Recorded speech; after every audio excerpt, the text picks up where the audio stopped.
reka nkubwire ni filime uraza kwikunda kuko abayahudi n'abanyamerika barayikunze. Twatangiye muri New York mu mwaka w'1903 bari kutwerekana umugabo waje imbere y'iduka cyangwa se imbere ya atelier, ndetse iyi atelier yakoraga ibintu bijyanye no kuba badoda inkweto babandi bita ngo n'abakorodoniye. Aha nibwo biraza kumvikana, batanga ikibazo ko umwe muri bashiki babo wari barimo ko yahuye n'ikibazo cy'isanganya bitewe nuko ngo inkweto ze bari bazizanye muri iyi shop yabo ngo bakazikorera uwo mugabo nabi, bari barashingiye umukobwa mwene wabo w'umuyahudikazi ngo wari kumufata nabi. Icyo kibazo cyaragiye kiraba, ariko muraza kwengana nubwo dutangiye gucya ifilime ni yavuba nuko nyene dutangiye ku ruhande.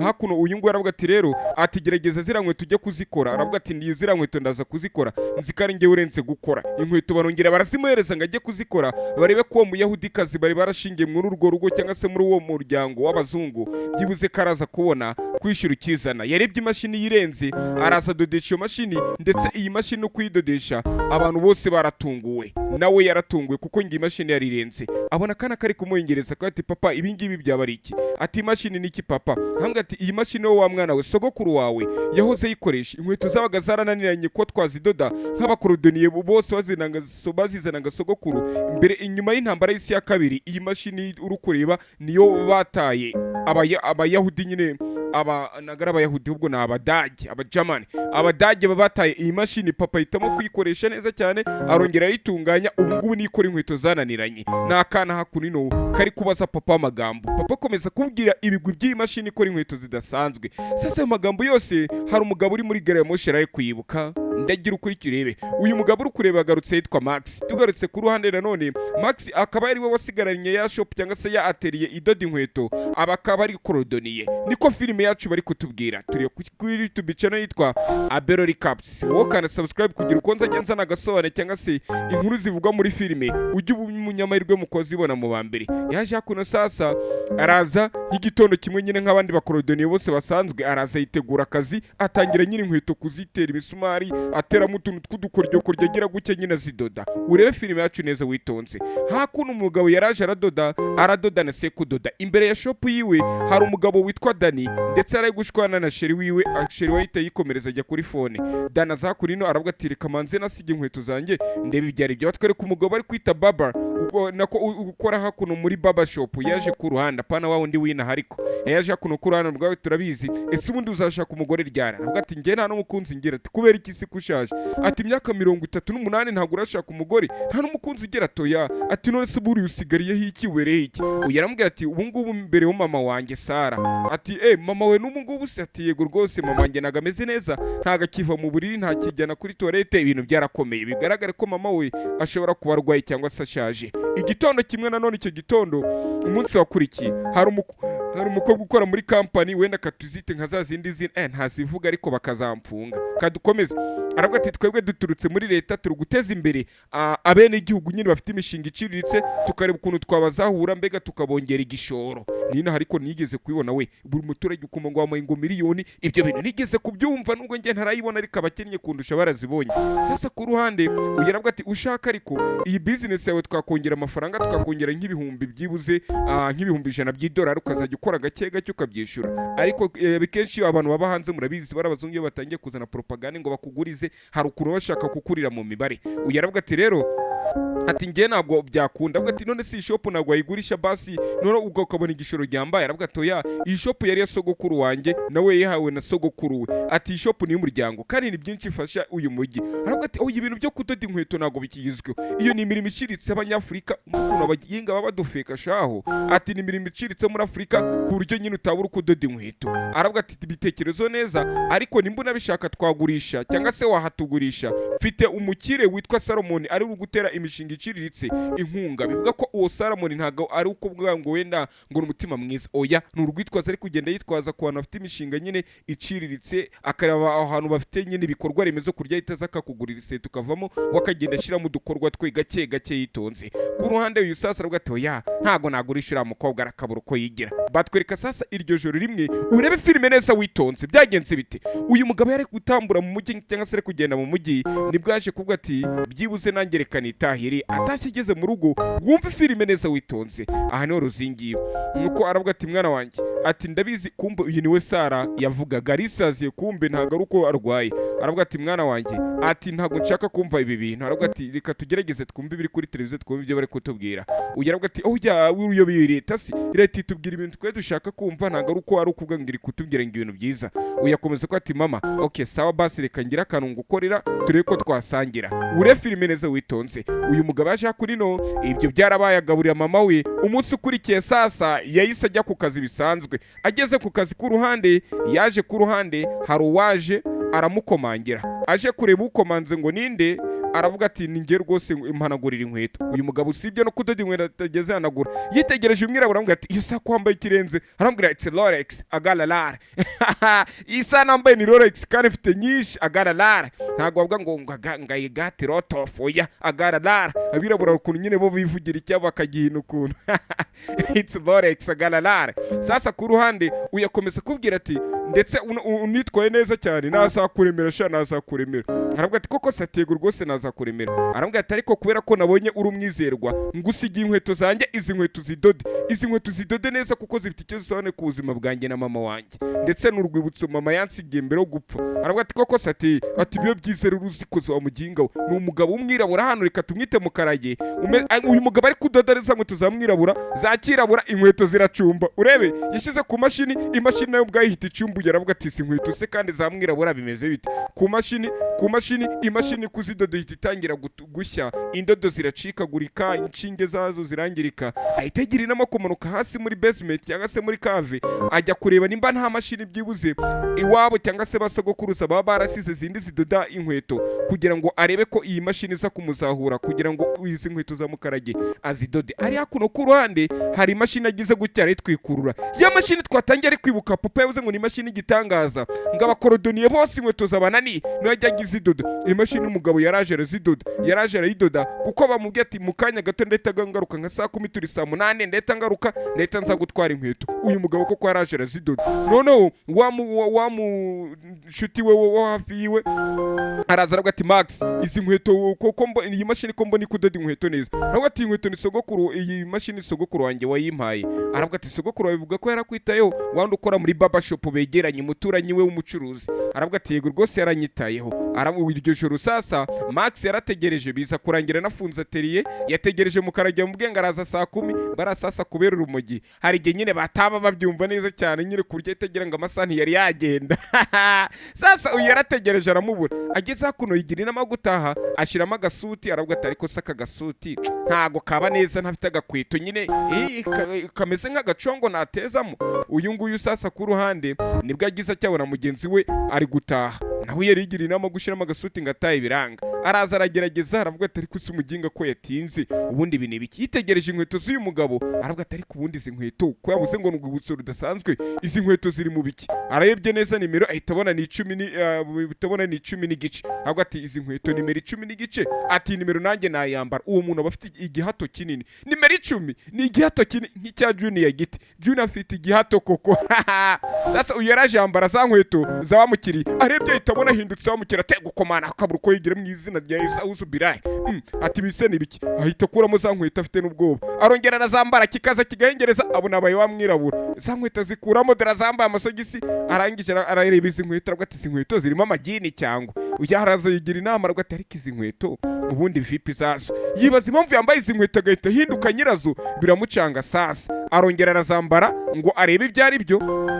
arazambara itabona abaye wamwirabura avuga ati kuko mana ibi ni ibiki mwo kagira imana yitegereje neza abona abaye mukarage abona abaye mukarage. Sasa nibwo yese avuga ati mbega nguko abirabura bafite swag. Arebye na bya biboro byo mu menyo ahita abona nyine nuko nguko afite swag. Aravuga ati aha sasa aravuga ati izi nkweto wabona atari shyashya kuba izi nkweto zahindutse gutya wabona atari uko ari za mukarage cyangwa se ari uko ari nyina wazisigiye mukarage ahubwo reka ndebe ese izi nkweto birashoboka ko nshobora gufata izindi nkweto nkazidodesha indi mashini bigakunda. Aravuga ati oya, agerageje gufata izindi nkweto ngo azambare ahita abona nagahindutse, ariko yigira inama aravuga ati oya, izi nkweto impamvu wenda ntahindutse nka nyirazo wabona ari uko izi nkweto zifite difference cyangwa se itandukaniro. Izi nkweto ndi kuzidoda nazidodesheje iriya mashini sogokuru yansigiye bavugaga ngo ni igitangaza. Asubira sasa kuri ya mashini avuga ati se imashini yibikoze, aza ku mashini za nkweto arongera asubiza mu rudodo, ahita za nkweto arazambara. Sasa urebe filime neza witonze, ahita hinduka kanyombya. Urebe filime araza afata izindi nkweto z'abandi bakiriye atangira kuzidodesha, atangira kuzajya zifata akazidodesha ya myenda. Anaragize gutya ahita abona abaye ikindi kigabo, aravuga ati wane agize gutya ahita abona abaye agasaza kapfuye kera izi nkweto ubwo ko nyirazo yapfuye ataraza kuzifata, arikanga ateye gukomana. Sasa ku ruhande yambaye izindi nkweto hakurino, aje kureba neza ahita abona ahindutse umugore, ahita agira n'imibereho mu gatuza. Urebe neza witonze, aribyo ahita abona amata yaje, amabuno yabyimbye. Ati ibise kandi ni ibiki, biramucanga. Ati imashini kumbe ntago ari imashini yari isanzwe. Urebe sasa umunsi ukurikiye yaje hakuno ku ruhande, ahita abona sasa hari abari gusomana. Urebe neza mbibutse couple nakoreka ubwo turagera, uyu nguyu ari kumubaza ibigezwe mu binyamakuru. Umunsi ukurikiye sasa aje hakuno ku ruhande, yaje mu kazi, umuhungu witwa Emiliano yaje ku ruhande amusigira inkweto, amubwira ko akora kuri televiziyo. Uyu nguyu aravuga ati ndakuzura umunyamakuru, ati izi nkweto urazikenera mu gihe kingana gute? Emiliano amubwira ati izi nkweto nzazikenera ejo ku mugoroba, ati izi nkweto sinzibure rero. Asiga namwishyuye, aravuga ati umva, ati okay, nimba utari kubyumva, nimba ari makeya reka ngusigire ikarita basi kugira ngo byumve, kuko ndi kubona amafaranga uri kuyasuzugura. Amusigira ikarita, aramubwira ati akureho amafaranga ye nta kibazo, aramwizeye. Ako kanya ndagira ukurikire cya kigoryi Max yaragiye yambara za nkweto nanone, agaruka yabaye undi mwirabura nyine w'umusaza. Aragaruka uza wa musaza baturanye witwa Baba, ukora muri Baba shop. Urebe afite salon de coiffure, ariko wabona mu cya Baba shop cyaramwiganye we wa undi wina. Aravuga ati cyangwa it's no mushit. Nuko arangije aramubwira ati noneho ati muzehe umeze bitatu ni sawa. Ati umeze neza. Ati aramwitegeza ukuntu uyu mugabo yashishikajwe n'uyu muzehe biramucanga, yisubirira inyuma. Noneho araje aravuga ati ariko wabona miruware yanjye ari ikumbeshye. Yambara izindi nkweto zindi mukiriye, ahita aza mu yindi sura ajya kuri wa muzehe nyine baturanye wo muri Baba shop, wa undi kuri ya saluni. Sasa nibwo yaje ku ruhande avuga ati ntago bari kumenya, abonye ko ari komplima ko batari kubimenya. Aragaruka kuno ati izi nkweto zose nadode abantu nshaka nahinduka batego rwose. Sasa umunsi wakurikiye abantu bagiye batandukanye, Abashinwa, Abayapani, abirabura bose babugiye bamuzana inkweto. Ahita aza muri Chinatown cyangwa se mu kagi k'Abashinwa ko muri Amerika. Nanone ni hakunino aza ari kuvuga ati yewe nshaka ibiryo, ari kuvuga ngo bimeze nka shushu ukuntu. Aravuga ati okay, mukomeze imbere niho babicururiza. Batwereka nanone uko imisa akomeje kwicuma, nanone akaza muri byendi by'abataikondo b'Abashinwa, abantu benshi akamuzanira inkweto akazidodesha mashini ye. Sasa uyu yaraje ahita abona ibintu ntago bisanzwe, aravuga ati ariko ibintu ntago nazabikoramo nyine business. Sasa umunsi umwe yaragiye kuno y'ikigoryi ajya muri shop cyangwa se ajya muri restaurant aho bita mu nso, kandi baruriye 1,500. Bundi arango ntago ari restaurant, ngo nibyo aribyo bitera inzoka. No mu bahanga bavuga ngo harani mu nzoka. Araza ararya, baramubwira gita kiwe ngo mumereze ntuza meni ndebe ndishyura ngahe kuri meni, ibi byose byari bitwaye ngahe. Bamuha meni ahita areba yarishyura, bamuhana ka facture nyine. Icya kigoryi kisaba ko kigomba kujya mu rwerero, gihita kijya hirya mu rwiherero. Agarutse avuye mu rwerero hano mu ndorerwamo, ureba hano mu ndorerwamo iri kuri uyu mugabo, ureba hakuno muri indorerwamo. Uyu mugabo yahakunino yaravuze ngo ashaka kujya mu rwerero, ajya ari wa mwirabura. Urebe yajya ari wa mwirabura, mu kugaruka zari wa muzungu. Cya kigoryi hakunino aravuga ati muraho, ati harya hano hari amafaranga musaba ari kujya kwihagarika. Sasa ikigoryi cyase gitoroka ntago bajya bakimenya. Ikigoryi cyase kibatoroka. Sasa umunsi wakurikiye wa mugabo muri Baba shop nawe yaramubonye ari gutarwa ati muginga se basiga mu deposit. Ageze imbere nyina baramuhamagara ngo ati meze biti umunsi nago nakubonye. Aravuga ati ndi mu rugo amusanga kuno. Sasa azare ko ati wa muzehe ati kwanze woni utazagera dusura tuzagukura amenyo. Asambaye inkweto za cyakirabura, atera ubwoba wamusenga ko agomba kuzagera basorera. Ure filime neza witonze. Ari hakuno. Sasa sinzi umuntu yagiye kwibira sinzi umuntu afite inkweto ze, nanone ahita ajya kufata imodoka ye ajya kuyitwara. Urebe filime neza witonze. Sasa iryo joro yazaniye intuza indabyo zizaniye mama we. Aravuga ati mama hari ikintu nshaka kuba nakubwira. Ati niki se mwana wanjye? Atari ko mama ati muri ibi bihe byawe cyangwa se muri iyi minsi ni cye kintu wumva wakora kuruta ibindi byose. Aravuga ati ikintu cyonyine nakwifuza ndamutse nongeye nkabonana na papa we tugasangira ibyo bya nimugoroba cyangwa se tukabyinana uturimbo cya twabyinanaga muri segonderi nge nawe dukundana. Ati nawe ngiye kuruka cyangwa se nangiye gupfa naba ngiye gupfa mu mahoro. Aravuga ati ibyishimo byawe cyangwa se isura ibyo byifuzo byawe Imana izagufasha bizagerwaho. Mbibutse uyu murara ajya yihindura umuntu ari wese bigendeye ku nkweto ze adodesha imashini ya sogokuruza we. Urebe hakuno ku ruhande kuko sogokuru we ngo nawe ngo sogokuru we niwe wari warayimuhaye. Sasa aravuga ati ese ibyo wazabikora gute? Wazamuzana papa we gute ko papa washize imyaka yarapfuye akansiga ngenyine? Ariko nge nibaza kuki abagabo aribo bakunda gupfa kuruta abagore. Sasa urebe ku ruhande uyu ni bwaje ku ruhande arareba mu nkweto zose agahereza abakiriye. Ako kanya aragakobwa kaje kakandi twatangiye kitwa terani kari gushwana na Emiliano wandi wasize inkweto hano w'umunyamakuru. Haje shiriwe sasa aravuga tuje kureba inkweto. Ati yego rwose nje kureba inkweto za Emiliano ni boyfriend wanjye. Aravuga ati koko se ati ikigori kirebye umukobwa kiba kirarobye. Aravuga ati nizo nkweto ushaka? Ati nyine ati izi nkweto ushaka rero ntabwo zari zaboneka neza. Amwereza indi saa ashobora kuza amwereza ikindi gihe ashobora kuza gufata za nkweto. Cya kigo cyese cyambara za nkweto za Emiliano kiza noneho hakuno aho bita kuri rabamba iracyabaho sinzi birutse kuma go shyo.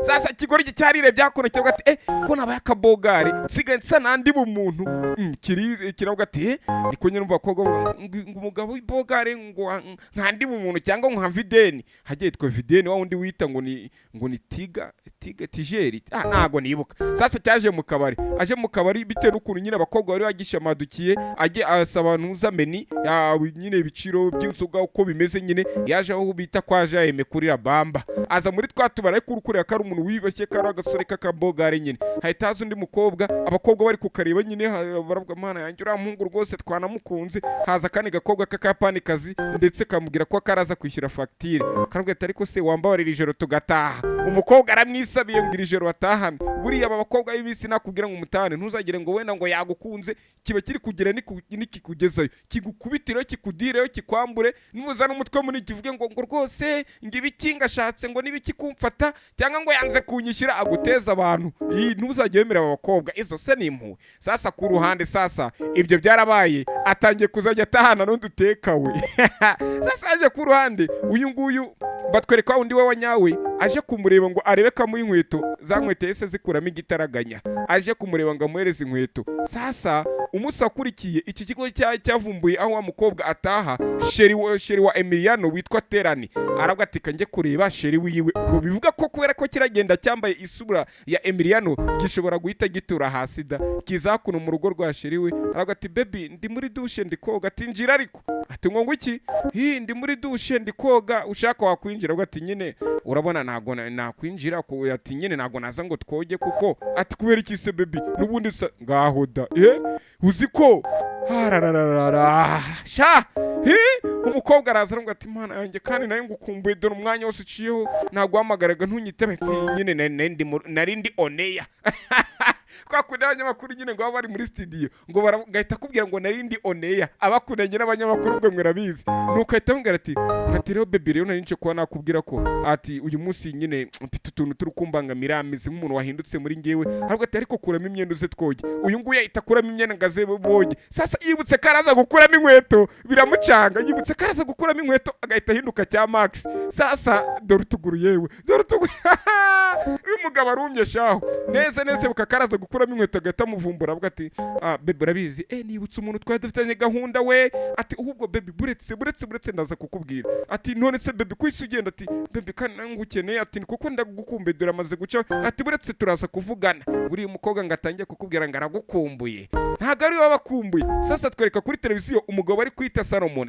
wandi uri kugenda uvuga ngo ari gufasha udushinga dutoya ngo nibiki dore hejuru hari ikintu bita manyeto no kuyireba manyeto ijyamo CD na manyeto byandi bya kera za analogue nyine. Salomon kuri televiziyo avuga ko yiteguye gufasha abantu bafite ibishinga iciritse ndetse ko nushaka kugurisha umushinga we ko yiteguye kumufasha. Na kagakobwa kari kumwe nawe avuga ati abantu bari bahanze aho ngaho mwiteguye ko mwatugurisha business zanyu muze muzitugurishe tuha amafaranga y'igishoro gifatika. Sasa umunsi wakurikiye uyu nguyu yaraje abona hari umuntu kumuhengereza, abona yambaye nk'uko Max ajya yambara iriya furari iriya scarf yambaye n'iki gikoti tuzi ko ari Max ujya byambara. Ati wari ukunshaka toya bivuga ko ari Max nanone. Umunsi wakurikiye sasa muri ya shop ikigori cyaraje kijya munuza muri basement hasi muri cave kijya kongera kudoda. Avuye kudoda sasa yigira inama gufata inkweto z'umuntu hakuno arazidoda. Amaze kudoda izi nkweto arazambara bisanzwe. Urebe filime neza witonze. Ikize gucya ahita abona kumbe yindi yambaye inkweto za papa. Waravuga ati daddy nari ngukumbuye imyaka myinshi daddy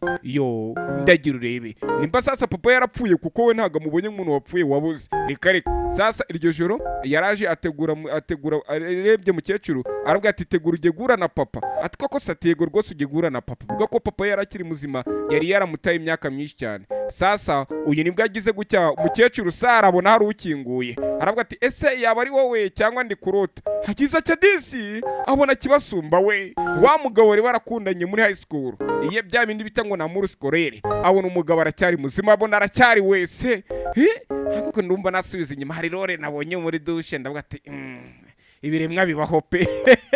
Sasa nibwo yamuzenga ibiryo yakundaga kumugurira aravuga ati yo ati uyu ni wowe koko. Atego rwose ni ngewe ni byiza ndakwishimiye. Nuko batwereka ku ruhande uyu ari ati kanumve ati ni wowe ntajyatamara ryati sasa yaraje aramuyambira ndetse basangira ibyo kurya nkuko yaravuze ati umunsi umwe nubwo twazabyinana tugasangira ibyo kurya akora umunsi wanjye wa nyuma nakwishima. Baragiye barishima uyu yaraza ararya n'iki byose mbibutse ni igihungu cye mu gihe umukecuru ko ati uyu mwanya sinzabibagirwa reka tubyenane gake gake. Marabyinana twaturimbo babyinana gakera umukecuru akubisema agakanzu baraza baramusinziriza nanone aravuga ati urakoze kuma ibyishimo ni narabuze igihe kingana n'imyaka irenga 20 yaraje amanika imyenda ya se na irya koti rya se umugore yari yaramuguriye Sara kuko Sara yaryibukaga arangije za kuno ku ruhande kuko amaze gukuramo imyenda papa we azakuno ngarebe mama wiwe. Sasa ndagira ukurikira aravuga ati mama abona nyine naga ari kumusubiza ati mama nyine nari ndi kukubwira ko nsubiye mu kazi ubwo nyine turaza kubonana ninta. Arebye nyine abona nyine ntaga ari kumusubiza kumba koze kuri nyina yumva mama we yakonje ahita amenya ko mama atanze imihoho kamaze kwitaba Imana. Bidatinze ikiro cyarabaye urabizi by'abazungu ntago bahurura bya bindi by'iwacu reka bo ntago bahurura. Sasa urebe yaje hakunino ikiro kirangiye wa musaza ukora muri yanuza ya saluni cyangwa se ya salo yitwa Baba Shop yaje ku Rwanda ambwira ati mama wahagiye ndetse ndakeka kagiye yishimye agiye azi neza ko afite umuhungu mwiza nubwo byibuze utamweretse umugeni cyangwa se ngo umwereke umwuzukuru. Ati ibyo ngibyo ntago nabikugayira wenda ari amahitamo yawe kubanza ukita kuri mama wawe. Uyu nabwo atabagabo benshi iyo bashatse kwita kuri mama babo biragabanuka sinzi impamvu ibyo bintu bibaho. Nuko yakomeza kubwira ati okay gusa ariko neka nsubire mu kazi nyuma y'ibyago ibihe birakomeza. Atwereke usubiye mu kazi atejo hari umuntu wamaye inkweto umukarage nkeneye kujya kumusubiza inkweto ziwe. Yaje hakuno ku ruhande arakomeza nyine aradoda bisanzwe kumbe mukarage yarahageze. Mukarage aravuga ati nshaka za nkweto zanjye aravuga ati za nkweto nyine nago nari nazikora mbibutse ikigori cyarazikoze cyaragerageje kwihinduraho kijya gukangura musaza begeranye aravuga ati inkweto nago nari nazikora aravuga ati wakiguryo ugomba gukora inkweto zanjye cyangwa se nkukurikize nyoko. Urumva ibyo bintu nakubonye iyo wari uri ngo mwire mu kiro ibyo niki atoya ibyo nago ugomba kubimbwira ugomba gukora inkweto zanjye. Uyu aravuga ati yego rwose ndaza kubikora. Ati amasaha 2 inkweto zanjye me nazibonye cyangwa se ibintu bigende nabi aravuga ati nimba udashaka ko iyateri yibura ugasanga mama wawe ukora ibyo nkubwiye ni mukarage kandi bari barakibwiye ngo kizaze kuzifata yanze kuza. Sasa uyu barakutwereka ku ruhande mukarage ari kwigendera ndetse arimo gutambura agenda ubona ko ari gutaha nyine ariko muri iyo nzira yo gutaha inzi ko umukarageje kwicara ku ruhande aho abana bari bari gukina bigaragara ko ari ikintu cyangwa se ko ari abagenzi yarategereje ndetse abararara babura hitamo kujya kwishyuriza nyine ajya rukuno ajya igenda kanga abantu cya kiguri cyaje kindi agasaza k'umuzungu nanone hakurino uyarabwa turamuginga ngomba kumucunga nkamenya ibintu bari gukora. Sasa urebe kuko afite inkweto ziwe n'ubundi agomba kuba yagira ute agomba kuba yahinduka we ibyo ngibyo birashoboka urebe neza witonze. Umunsi wakurikiye sasa wa mwana twabonye ujya ukuntu ajya mwihindura aravuga ati urareba iki warwana we cyangwa usugende wacyana cyangwa ngire atugira iki se kandi ati ngire. Sasa umunsi wakurikiye yakomeje kumukurikirana sori mu masaha akurikiye akamenya Mukarage ngabaye hate amenye ibya Mukarage ni biki. Sasa barakwereka uyu nguyu yaje ku ruhande dore cyaje kigize Mukarage ujye mumenyera kuri sikafu ni imyenda nyiraba yambaye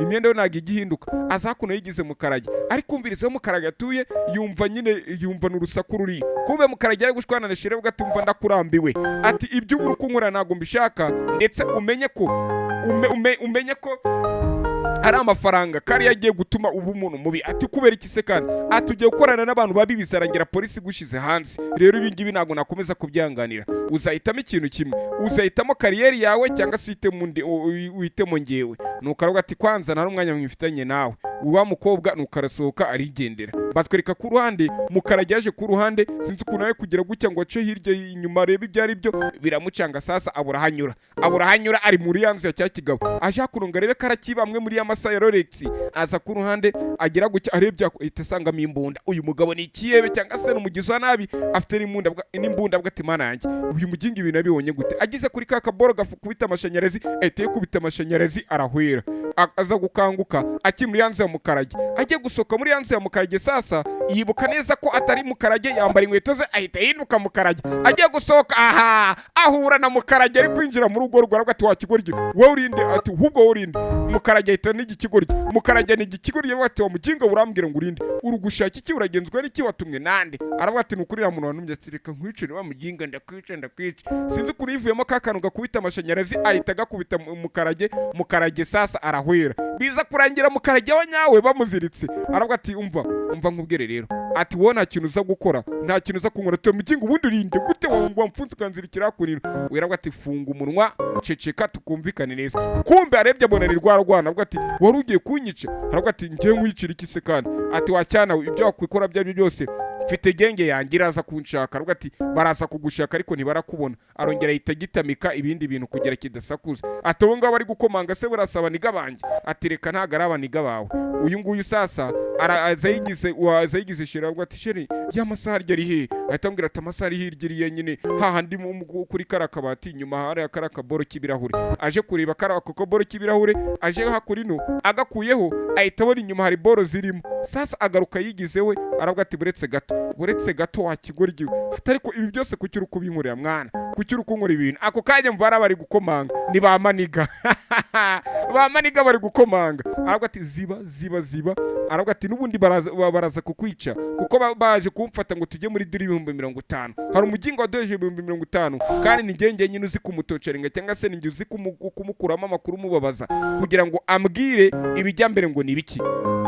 Mukaragwa ati numva ushaka ko nkubita amashanyarazi cyangwa toya ati rero zibanje kubonana na maniga. Sasa aje akuno yigize maniga aravuga ati meze bitatu nisa umuginga twamufashe ati rero ni ugomba kuzuka mukuramo amakuru tugende mwabuginga. Sasa bari baravuga ati mbose ariko byagenze bite. Sasa dore ngatangira kugera mu gatsiko k'amabandi mu buryo na watateguye bibutse kananga wacu idage ryacu bararitwaye ngo rijye gukuramo umuntu amakuru twe tuzi ko yari idage none baramubwiye ngo agiye gukuramo umuntu amakuru yaje ku ruhande. Sasa aca hakuno mu runtu rwe yahauzi inyuma aho bajya badepa ibintu yaje ku ruhande yumva ariko ati rwose mumbabarire ubuzima bwanjye nuko Wilson tuzi wizo muri Germany nuko aravuga ati boss uyu muginga yaratumenyereye aravuga ati ariko mumubabarire aravuga ati boss nago twamubabarira ati uyu muginga ni wenyine uzi aho ibintu byacu byakabaye biri gute ari kutubwira amagambo. Wilson akoreye imbunda ngarasa umuginga Wilson no kuri user mediative aravuga ati buretse gato ati buretse ati kubera iki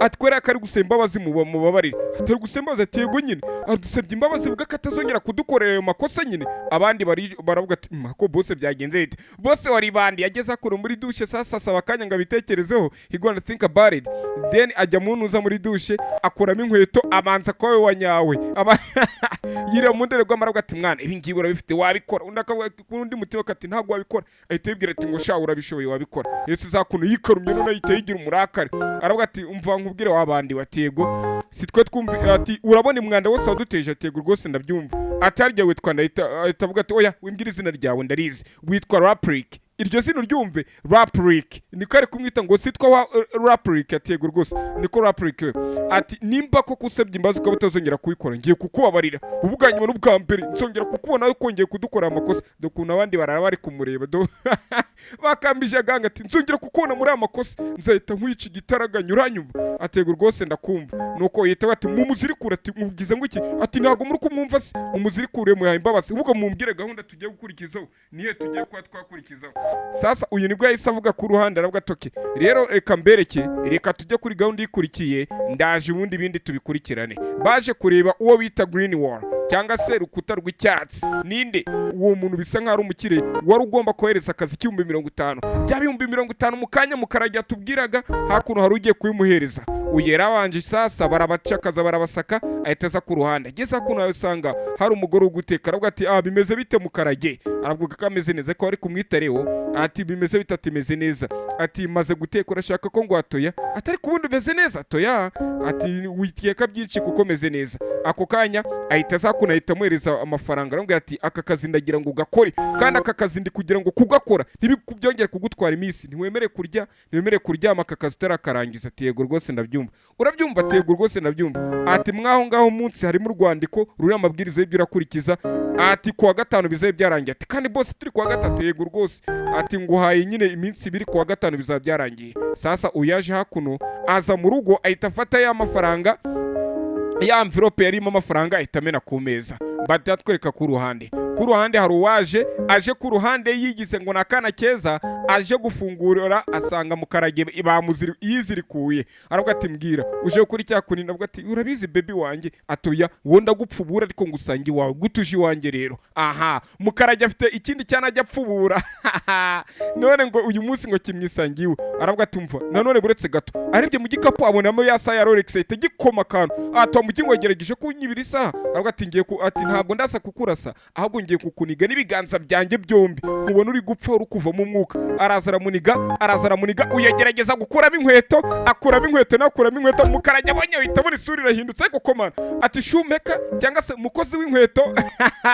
mukozi w'inkweto agerageza kwiruka agatera imigeri inyuma bikanga atera imigeri inyuma biza kurangira ateye umugeri umwe ufatwa munsi urabona umunwa nyine iki gice cyo hasi kimeraho ubwanwa kino gice cyo muhano kujya umuntu akubitamo urukweto rwa Gashinga rugahita ruhingiranguranwa no mu kanwa uyu nibwo yahise amukubita igikweto cya Gashinga amaraso aradudubiza dore Gashinga hingutse uyu mugabo nawe ni umugome nubwo ari shumeka nubwo akora inkweto dore ahantu urukweto ruhingutse ntago ari muntu uza mu ngotoya ni hasi nyine y'ururimi hasi y'ururimi unyuziriye hasi ugerabye rwate mana yanjye oya umukarage ahita yikubita hasi rwate none se kaninisha umuntu ati nago byaba bikwiye ese naba nisha umuntu oya buramuzirinde akazi kariko kose wakora kuryo byaza kuviramo kubinkora amaraso uzirinde kugira ishyari cyangwa se akazi kagutera ishyari bitaza kuviramo kwaba inkora amaraso ukanangaje ku ruhande araryama biranga mu gitondo se waketse si wowe warose bukeye nta joro ridacya ugeraguze oya bira bintu nabikoze oya bira bintu nakoze namahano kanjye kwirega njye kuri polisi sasa ikigori cyese kijya no kuri polisi kijya kuri reportinga ngo kijya kwirega ariko ati ne batangira ibirego ati ahanga batangira ibirego by'aba16 nyine babandi baragize gase narimba beshi ntago ari byo ngize ngo niko handitse nanjye ngiye kubidefanda sha sawa twikomereze sasa ku ruhande uyu ni bwaje itatanga ikirego aravuga ati ngewe nishe umuntu namwiciye muri apartment ye ati namwicishije urukweto namukubise umugeri avuga uko byagenze aravuga ati ese twakwizera ati yego rwose munyizere ati ko nta muntu ujya wica umuntu senga se gucya ariko bitubwira kuri polisi aravuga ati muze nimba mutari kunyizera muze tujyane nge kubereka hari ati aho umuramburi ati koko se bidatinze kananga agombaga kuza kabereka umuramburi koko baraza bageze muri apartment arebye akurira baravuga ati wakigurye nago kakubwiye ngo urukutubeshye aravuga ati umurambo wari uri hano namusize ari hano kuvirira nayo kuva amaraso ati nyabara munyizere yarari hano ninjye wamwiciye namubonye sasa batangira kumugira umusazi batekereza ko ibyo byarangiye ariko kibaza kananga cyangwa se mukarage byagenze bite ko twase bari kumwicira irigiri apolisi baretse mbowe cyangwa se ingegera yari yemeye icyaha irigendera barayireka aravuga ati ariko namwishe nuko mutari kubyumva apolisi bamwicira amatwi babivunira mu matwi baramwihorera sasa umunsi wakurikiye uyu yaje yo mu rugo ageze iwe mu rugo ku kazi asanga za nkweto yamwicishije asanga n'igikapu ageze hakuno ngo arebe ikiri mu gikapu cyangwa se arebe iki gikapu ni ikirimo ibiki ni byagenze bite arebye n'izi nkweto abona kuzibuka nibwo yagira inama gufungura igikapu asangamo y'amafaranga muri kuko amafaranga yari yigize mu karage bakamuhereza nka ruswa yavanse ngo akazi agomba kugakora bitarenze kuwa gatanu ako kazi ntago turamenya ngo nakahe yaje hakuno asanga igikapu kiriho n'amafaranga ariko amafaranga baramuhaye ni menshi kuruta aya ngaya sasa uyu nguyu nibwo yahise agira aza ku ruhande aravuga ati ariko Max umaze iminsi uri mu biki aravuga ati Jimmy kumbuye yitwa Jimmy wandi twabona gukora muri barber shop aravuga ati umva nkubwire rero mbere kugira ngo papa wawe witeye Imana cyangwa se papa wapfa yare kwitwara muri ubu buryo mukanya nyine mu minsi mike yanyuma papa yabayeho ku isi yare kwitwara nk'ukuri kwitwara ati kandi abantu bo yare gukurikirana cyangwa se bari kumukurikirana bamusezeranyije ko niba tamwica bazica umugore we none nawe ni gucyo uri kwitwara uyahita avuga ati buretse gato ibi byose wari ubizi na mbere hose urandika ati yego rwose narakuretse kuko na papa yapfuye ari gupretendinga kwigira umuntu atari we nawe wabona ari byo uri kugerageza kwigira mwibutse turakora kuri YouTube channel yitwa ABELLO Recaps ku buryo ushobora kuzajya uza kureba Agasobanuye mu buryo bw'incamake hano uyu nibwo bakomeje gutongana ndetse akomeza kubwira ati wakawe warabimbwiye nakawe naritonze nanjye nkigengesera none nibwo uri kuyimbwira ahita avuga ko agiye gusubiza ibintu byabo n'amafaranga yabo none batahita kwereka ibyegera bibiri birinda wa mugore witwa Green Wall ibyaje yaje ku ruhande aza yigize wa mugore ajya pfubura aravuga ati muraho yego ati rero narinje hano ati mukarage arambwiye ngo akazi ntago azagakora none yarambwiye ngo mbagarurire amafaranga dore nga amafaranga ashira envelope irimo amafaranga nuko aravuga ati umva njye nta muntu ujya mpereza akazi ngo ambwire ngaragasuzuguye urinde wo gusuzugura akazi kanjye ariko ni uburenganzira bwe ati ariko nimba uri umugore we uzi ko atari gutya dusanzwe dukorana rero njye ibi ntago nabyumva ntago mbyemeye ati reka ntange message yo kugira ngaragaze ko nabyanze ikigori gihise bagikubita banakibika muri ntuza mu modoka inyuma muri boot sasa aba bari kugambana tumvura bizi ati imodoka ubundi ko nikumva iri kunuka we kimodoka iri kunuka bigenze bite ati simbiza ati rero turaza kumwicira ku mugezi duhite tumunaga mu mugezi kurya umugezi uzamutembana ahita agwa ku rundi ruhande batazigera bamenya uko byagenze aba babyumvikana bari mu modoka baravuga ati ariko uwo muntu uko turi kumva n'uwiki bari by'inyuma bahita babona cya kigori cyamaze kwambara inkweto za muntu wapfuye bahita bikanga imodoka itizigonga ku ruhande cyari cyambaye inkweto za muntu wapfuye abantu barebye ati we abantu gute basinda gutya abo barebye bahita babona uyu muntu ukuntu ateye ubwoba nabo barikanga dore ukuntu ari kubareba ahita agira gutya kuramo Rukweto akana kari kumureba ati humura byose meze neza ahita yinuka wa muntu ati byose meze neza uyahita agwa n'igihumure uyu mugabo sasa yaje ku ruhande urebe filime neza witonze aza kureba Jimmy arambwira ati Jimmy ati binama ngire niyo ati ibi byose ngomba kuba nabivamo ati ngomba kuba ngiye wanyawe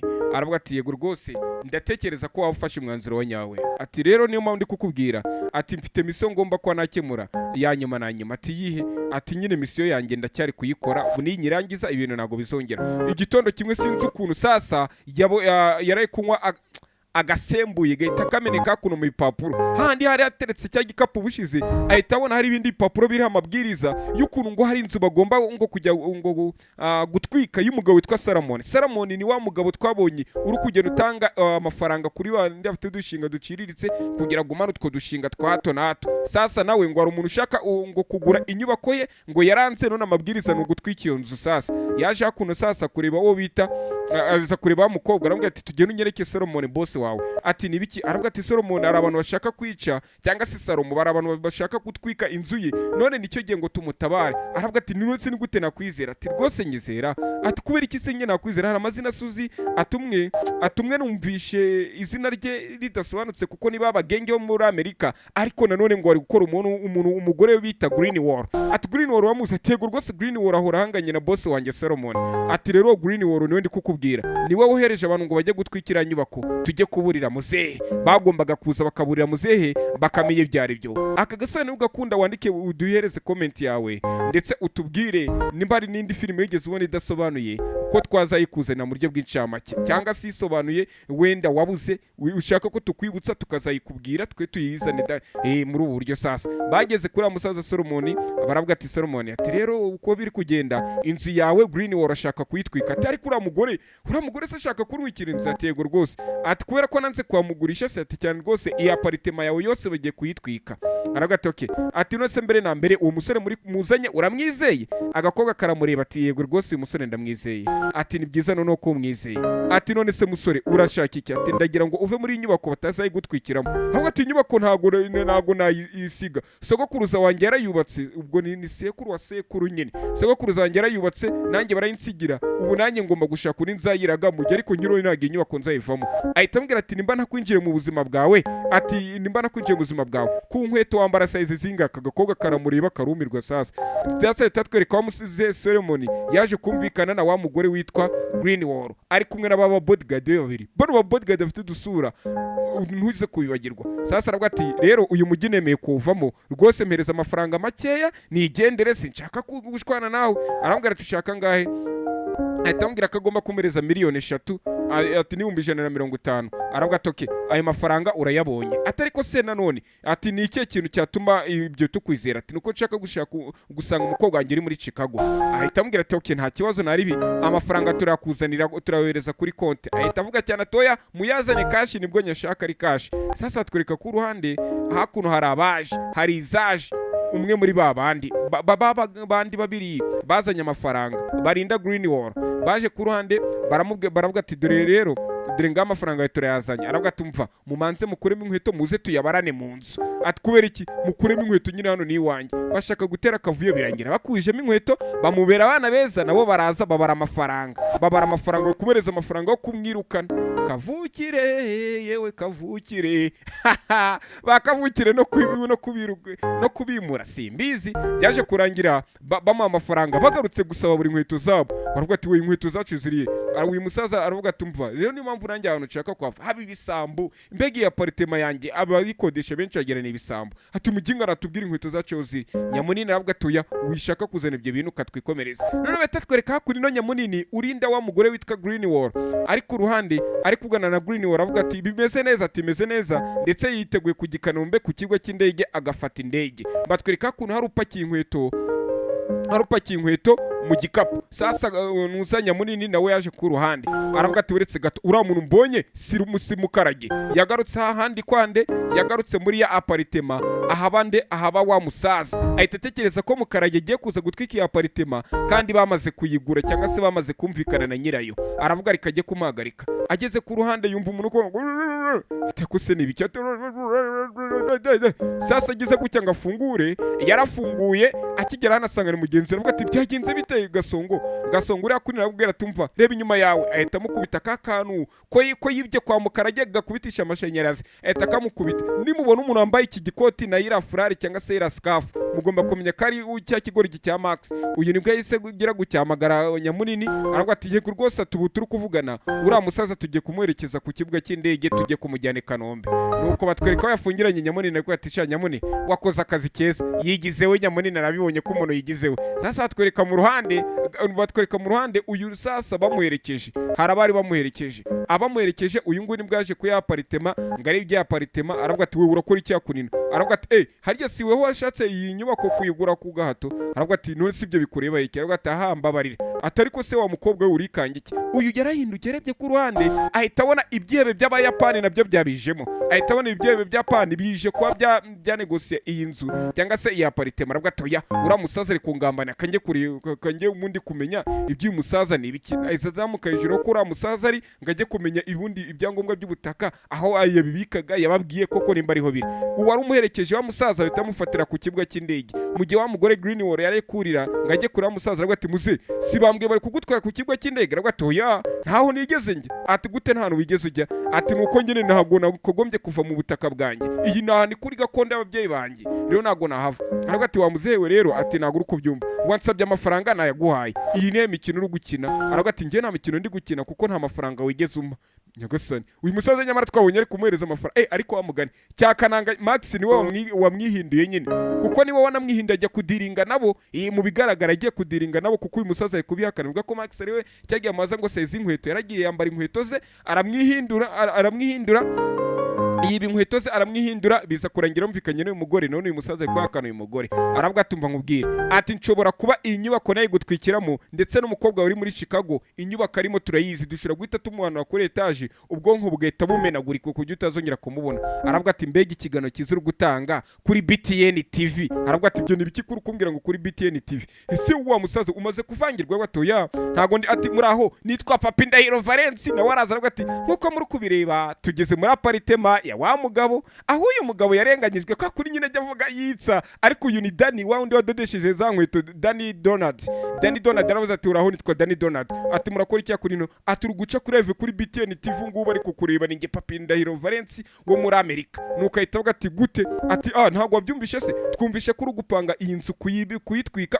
kugira ngo uyu musaza umuhe amafaranga make mufatirane umwibire inyubako cyangwa se imitungo ye aravuga ati ibyo muri kuvuga nago mbizi ati kandi twumvishe ko n'umukobwa we uri muri Chicago ushaka kuzamwica aravuga ati aka gakino akabonye ute urusaza ahita arumukira n'agasiri ati ubundi urambona ute do kunita mukira n'agasira turambona aravuga ati wamuzehewe ibi byose nawe panse kugira ineza itangazamakuru byaje kurangira bagiye gufatana ariko barabakiza batwereka ku ruhande wa mukobwa bari kwita ngo ni Terani yaje ku ruhande sheri wa Amilio wa munyamakuru witwa Dani Amilio yaje ku ruhande aravuga ati rwose mumereze inkweto z'umugabo wanjye ariko barasomanye dore ukuntu cyakiri kumureba aravuga ati nta mpamvu yo kunyishyura yaranyishyura ati koko se ati ko ntenzi ko umugabo wanjye ko yishyura mbere byagenze bite ati ntago nayo mbizi ariko yarishima ati byibuze ako kanya kagakobwa karaza sasa ka Carmen araza kagakobwa twabonye ko kari gukurikirana business y'ura musaza gahita akabwira ati nanjye ndodera inkweto kambuye inkweto ngo nazo nazidode sasa aravuga ati wa mugabo we bisa nkaho ugera bakire benshi bite n'ukuntu udoda inkweto ati yego rwose ati none se wagira ngo ukoresha maji izi nkweto zose zidoda gute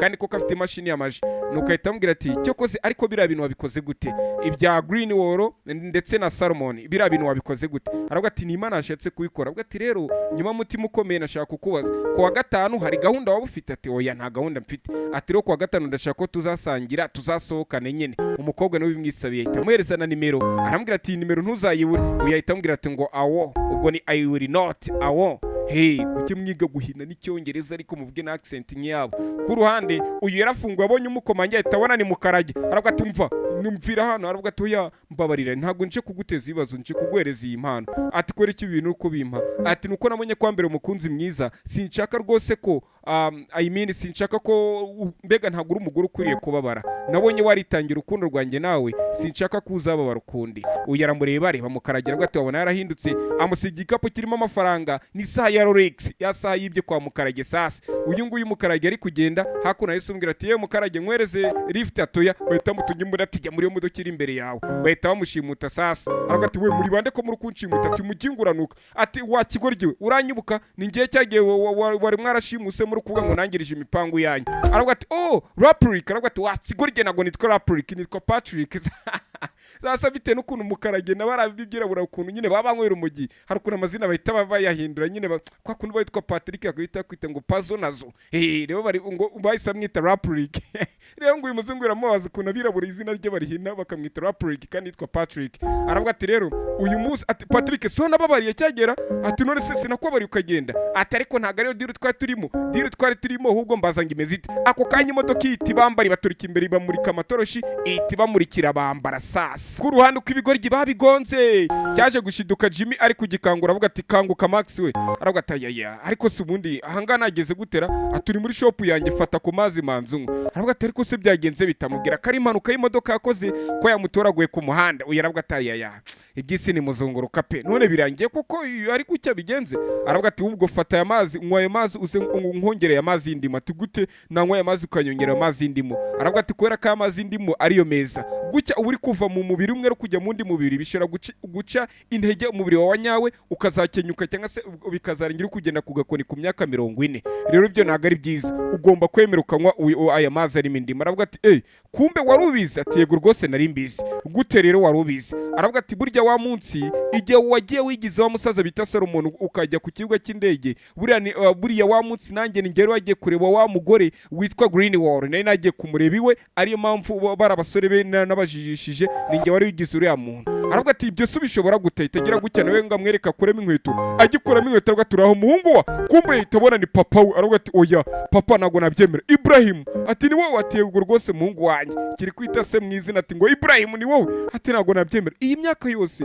mama yarazi ko apfuye, none Sara ariko kivuga ababyeyi be mu mazina abazungu akunda kubikora. Ati Sara yapfuye azi ko neza ko utakibaho, twari tuzi ko waburiye nko mu gikorwa cyangwa se ko ari ikintu waburiyemo, byagenze bite papa? Aravuga ati rero byari ngombwa ko biriya bintu nabikora, nta mahitamo nayo mfite. Umwana yitotomba ati ariko wari ufite amahitamo papa? Ati nayo nari mfite, nza kuba mfite amahitamo nakabaye byibuze naraje nanjye nkazajya ndagobera nk'abandi bana. Ati basi singeye yimbwira ko ndi kuri papa. Ati nagerageje kwikubwira nkagucira amarenga inshuro nyinshi nkabona umeze nk'umuntu utiteguye, ariko uyu munsi igihe kirageze uriteguye. Ati papa nitegura ibyise kandi. Ati nkurikira tujyane muri basement cyangwa se hasi muri cave, ngo naro tuntu ngiye kukwereka. Ati bikise kandi anyereka. Ati ngwino, amumanura hasi. Mbibutse iduka akoragamo munsi habagamo ibimashini, nawe yarafitemo cave nyine, yarafitemo ubuvumo runaka, none amuzanye ko ruhande nawe sasa nuko ahita amuzana ku ruhande, aratangira amubwira ati reba ibyo uri kureba ngaha. Ati nibiki? Ati ndi kureba inkweto nyinshi cyane. Izi nkweto se byagenze bite? Ahita amubwira ati izi nkweto zose uri kureba muri iyi shop ntabwo buriya ari njye wazikoze gusa,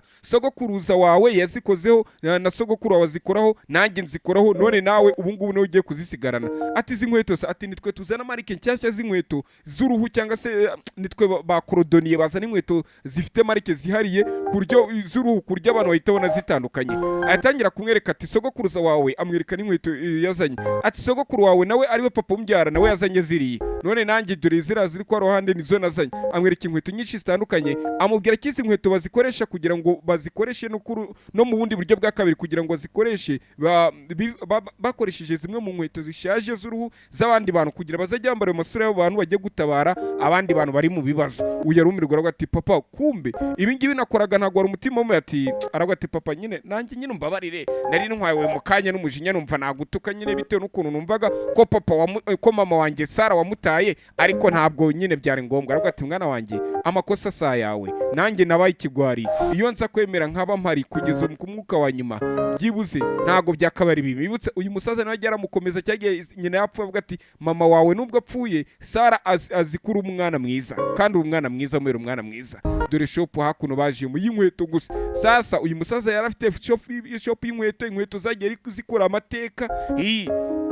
Aramubwira ati rero nicyo gihe ngo igikapu kidutwara. Ati igikapu kiradutwara heza. Ati ngwino nkwereke igikapu kiradutwara. Ati bikise kandi aje hakunino ahita amwereka imodoka nziza cyane. Aravuga ati uyu ni uri kureba n'umushoferi wacu. Ati papa none se iyi modoka kandi ubwo yaba ari yawera? Aravuga ati rwose iyi modoka ni yanjye. Ati kandi iyi modoka nyine niyo nyura buri munsi ahantu njya kurara nyine iwanjye niko bigenda. Ati ntabwo nabyumva. Ati yego rwose iyi modoka niyo nyura.